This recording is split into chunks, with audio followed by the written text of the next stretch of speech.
Hi, welcome to Monday of week 4 of Eat Well for Life. I'm really excited that you're learning, you're gathering tools, you're moving forward with small changes to make a huge difference in your relationship with food, with your body, with your mind, with yourself, with other people for the whole of your life. It's a great journey you've started and well done you for sticking at it.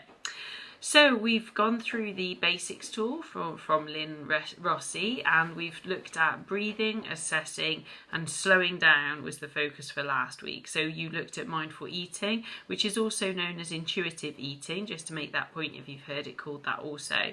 This week we're going to move on to the I, which is investigating your hunger and your fullness and working out when you're satisfied. And for so many of us this is a huge challenge. I was brought up in a household where you weren't really allowed to leave stuff on your plate, and one of the things that I've learned with mindful eating is that putting food in myself when I am beyond full is not a better option than putting it in the food bin or in the fridge for leftovers. Now I know you might feel some guilt or some shame around putting it in the food bin, and we'll talk about being a conscientious consumer at the end of this course and how you can minimise food waste. But what I'm thinking is that I will put less on my food when I have a better proportionate view of what I can myself eat, and therefore I will waste less.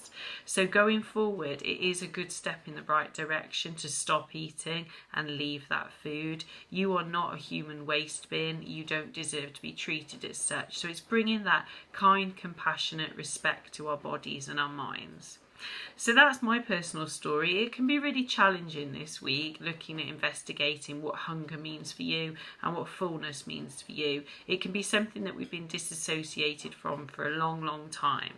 But the point is to move to really enjoying your food, about really eating till you're satisfied, eating when you're hungry, enjoying when you're eating, and removing that sense of shame. And that's why I've incorporated the work of Brené Brown into this week. She talks a lot about shame, and I'd like you to really reflect on how that might be associated with your relationship with yourself and food this week, and start to move on from that. So we're going to use a hunger scale meditation. We're all going to use that, and that's about 4 minutes long, and also a hunger scale worksheet that you've got there, just to start naming those numbers. It might feel a bit strange at first, but it's just a tool to help you get in touch with that if you haven't been for a while, or to deepen your awareness of that if it's something that you've started to feel over the past few weeks.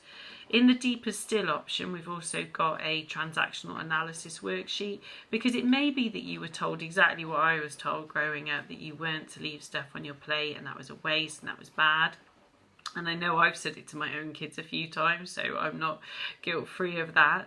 But we're moving on from that now. We're adults. We can move on. We're moving on from a place of blaming other people for what we put in our mouths.